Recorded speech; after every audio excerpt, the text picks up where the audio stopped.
रहे हैं, खुशियां नहीं बांट रहे हैं, नौजवान लड़कों का मौत का सौदागर बन गए हैं, तो ऐसे मुख्यमंत्री पे एफआईआर दर्ज हो और इनको अरेस्ट किया जाए। तेरा मौत का जिम्मेदार कौन है? आपके एक भी मंत्री क्यों नहीं गए तेरा मौत जो हुई है उनके परिजनों से मिलने? उनको मुआवजे का ऐलान क्यों नहीं किया है? मुख्यमंत्री जी ठगा ठगी नीति तोड़ रही है, राज्य में नहीं चलते मुख्यमंत्री जी। इस मौत का जिम्मेवार कौन लेगा? मैं कहती हूँ कि राज्य सरकार पे, हेमंत मुख्यमंत्री पे एफआईआर दर्ज करना चाहिए, हत्या का मामला दर्ज होना चाहिए। सरकार हाई कोर्ट की सिटिंग जज से इसकी न्यायिक जांच का आदेश दे ताकि दोषियों पर कार्रवाई किया जा सके और उन्हें जेल भेजा सके। लगातार उत्पाद सिपाही बहाली में अभ्यर्थियों की मृत्यु हो रही है। बीजेपी युवा मोर्चा सड़क पर है, हमारे साथ कई नेता हैं। क्या कहिएगा, आप लोग आज सड़क पर उतर गए हैं, अभ्यर्थी है वहाँ जो है जान दे रहे हैं। सबसे पहले तो ये खुशियों की जगह मौत बांटने का काम कर रहा है। भादो मास में भीषण गर्मी होता है, अब 12 किलोमीटर आप दौड़ा रहे हैं, कोई एम्बुलेंस की व्यवस्था नहीं है, कोई चीज का व्यवस्था नहीं है, और 5 साल तक क्या आप सोए रहे? जब चुनाव को देखते हुए अब नियुक्तियां की घोषणा कर दिया, लोग आ रहे हैं। इस मौत का जिम्मेवार कौन लेगा? मैं कहती हूँ कि राज्य सरकार पे, हेमंत मुख्यमंत्री पे एफआईआर दर्ज करना चाहिए, हत्या का मामला दर्ज होना चाहिए कि एक मौत बांट रहे हैं, खुशियां नहीं बांट रहे हैं। कि आज कौन आपको दिमाग दिया कि इस भीषण गर्मी में 12 किलोमीटर दौड़ाने का? आप चुनाव को हड़बड़ी को देखते हुए आप चुनाव में वोटों की राजनीति करने के लिए नौजवान लड़कों का मौत का सौदागर बन गए हैं, तो ऐसे मुख्यमंत्री पे एफआईआर दर्ज हो और इनको अरेस्ट किया जाए। अच्छा, जेएम के नेता बोल रहे हैं कि कोविड का जो इंजेक्शन पड़ा है उसी से ये सब हो रहा है। कोविड का इंजेक्शन पड़ने के मानसिक संतुलन हमारे माननीय मुख्यमंत्री जी खो चुके हैं अपने, क्योंकि अगर संतुलन मानसिक रूप से नहीं खोते तो आज इन भीषण गर्मी में हमारे नौजवान बच्चों को मृत्यु के जिम्मेदार नहीं होते। बोल तो रहे हैं कि रघुवर दास के समय पर यह नियम नियमावली बनाया गया था, अब यही सड़क पर उतर रहे हैं। तो अभी आप हड़बड़ी में क्यों नहीं? तो पहले भी नियुक्तियां कर सकते थे, 5 साल 4.5 साल रहे हैं, आप पहले भी नियुक्तियां कर सकते। अभी भादो महीना में थोड़ा दिन और रुक जाते तो आपको तो हड़बड़ी है कि चुनाव आ जाएगा, हमको लेना है वोट, तो युवाओं को कैसे भ्रमित किया जाए?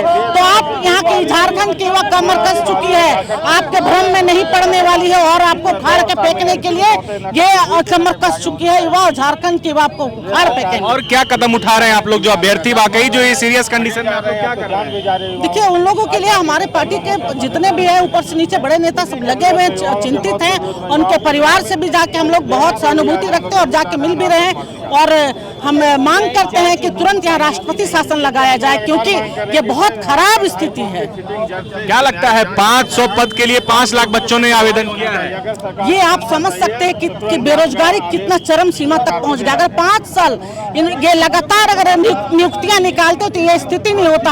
आज झारखंड में बेरोजगारी युवा तरसते हैं और किस तरह से मर के नौकरी पाने के लिए दौड़ रहे हैं, ये सब का जिम्मेदार हेमंत सरकार है। रमेश जी, क्या कहेंगे? बच्चे दौड़ रहे हैं और घर वापस नहीं लौट पा रहे हैं। सरकार नौकरी के नाम पर मौत बांट रही है। अभी तक 13 युवाओं की मौत हो चुकी है, कितने अस्पताल में भर्ती है।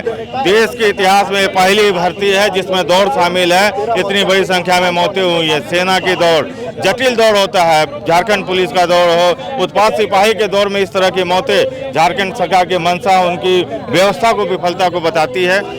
हम लोग मांग करेंगे आपके माध्यम से कि सरकार हाई कोर्ट की सिटिंग जज से इसकी न्यायिक जांच का आदेश दे ताकि दोषियों पर कार्रवाई किया जा सके और उन्हें जेल भेजा सके। विपक्ष जेएम के लोग बोल रहे हैं कि आप लोग राजनीति करने सड़क पर उतर गए हैं। एक क्यों हो रहा है? 10 किलोमीटर नियम कौन बनाया?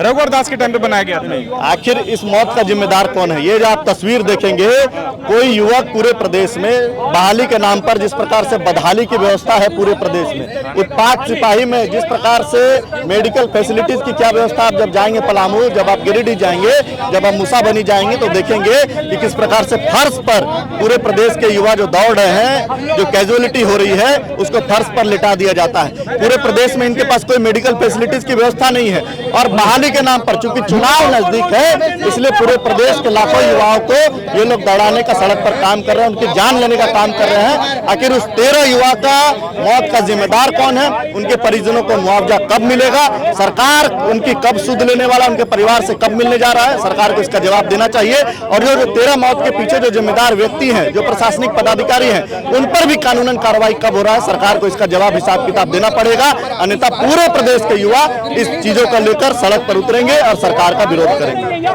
हेमंत सोरेन बोल रहे हैं कि हम लोग तो नौकरी दे ही रहे हैं, नौकरी दे रहे हैं बावजूद आप लोग राजनीति पे उतर गए हैं। बोल रहे हैं कि कोविड इंजेक्शन की वजह से जो है ये सब हो रहा है। हेमंत जी, आप बहाना बना लीजिए, लेकिन 13 मौत इस प्रदेश में पहली बार हुई है उत्पाद सिपाही की नियुक्ति प्रक्रिया में। और आखिर ये कोई मुख्यमंत्री जी, ये कोई राजनीति करने का विषय नहीं। आखिर 13 मौत का जिम्मेदार कौन है? आपके एक भी मंत्री क्यों नहीं गए 13 मौत जो हुई है उनके परिजनों से मिलने? उनको मुआवजे का ऐलान क्यों नहीं किया है? मुख्यमंत्री जी केवल गोल गोल बात करने से नहीं होगा। इस प्रदेश में नौकरी का हिसाब किताब देना पड़ेगा। आपने वादा किया था कि हम 5 लाख युवाओं को हर साल नौकरी देंगे, दूसरे लोगों ने वादा नहीं किया मुख्यमंत्री जी, तो आपको 25 लाख रोजगार का हिसाब किताब देना पड़ेगा इस प्रदेश में, वरना जो 13 मौत हुई है ये पूरे प्रदेश के लिए आप समझ सकते हैं कितना बड़ा इमोशनल मुद्दा है कि एक इमोशन जुड़ा हुआ है कि पूरा प्रदेश के युवा अपना घर परिवार छोड़कर जाते हैं बहाली प्रक्रिया में और उनकी मौत हो जा रही है।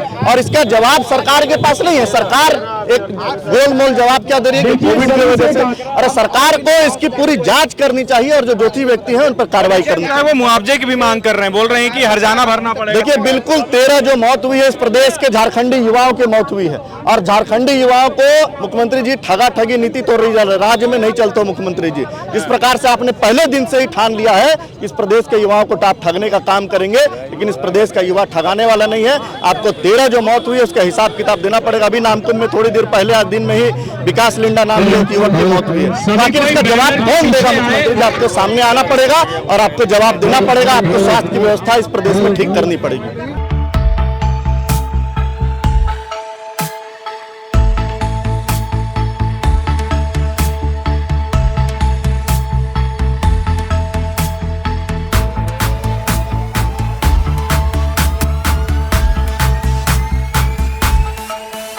TheFollowUp.in.